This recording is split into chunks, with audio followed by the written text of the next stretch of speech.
தமிழகத்தில் எப்போதெல்லாம் அதிமுக ஆட்சி செய்கிறதோ அப்போதெல்லாம் தமிழகம் சட்டம் ஒழுங்கு கட்டுப்பாட்டோடு அமைதி பூங்காவாக திகழும். தமிழக காவல்துறையும் ஸ்காட்லாந்து யார்டு காவல்துறைக்கு நிகராக போற்றப்படும். ஆனால் திமுக ஆட்சிக்கு வந்தால் நிலைமை அப்படியே தலைகீழாக மாறிவிடும். சட்டம் ஒழுங்கு சந்தி சிரிக்கும். கொலை, கொள்ளை, வழிப்பறி, போதைப்பொருள் விற்பனை, அதன் மூலம் அரங்கேறும் சமூக சீர்கேடு என சொல்ல முடியாத துயரத்திலும் அச்சத்திலும் தமிழக மக்கள் உறைந்து போயிருக்கிறார்கள்.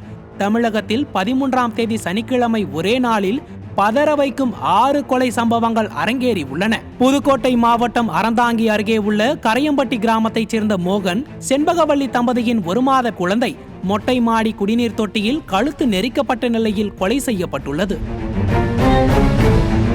தருமபுரி மாவட்டம் பெண்ணாகரம் இந்திரா நகர் பகுதியைச் சேர்ந்த சுமதி என்ற பெண் கைகள் கட்டப்பட்டு வெட்டுக்காயங்களுடன் கொலை செய்யப்பட்டு கிடந்தார். கள்ளக்குறிச்சி மாவட்டம் உளுந்தூர்பேட்டை பகுதியில் பலத்த காயங்களோடு நியாய விலைக்கடை விற்பனையாளர் பாக்கியராஜ் என்பவர் கொலை செய்யப்பட்டு கிடந்தார்.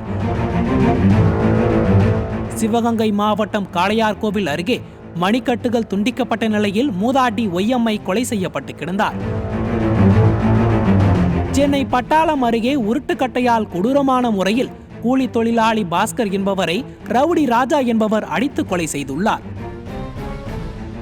சென்னை புளியந்தோப்பு சிவராஜபுரத்தைச் சேர்ந்தவர் மாது என்ற மாதவன். பிரபல ரவுடி ஆற்காடு சுரேஷ் கொலை வழக்கில் தொடர்புடைய மாதவன் வெட்டி கொலை செய்யப்பட்டுள்ளார். இப்படி அமைதி பூங்காவான தமிழகம் சட்டம் ஒழுங்கு சந்தி சிரிக்கும் அவலத்தில் கொண்டு வந்து நிறுத்திய பெருமை பொம்மை முதல்வர் ஸ்டாலினையும் கும்பகர்ண தூக்கத்தில் கிடக்கும் காவல்துறையையுமே சேரும். நியூஸ் ஜே செய்திகளுக்காக தலைமை செய்தியாளர் கோ ஜெயக்குமார்.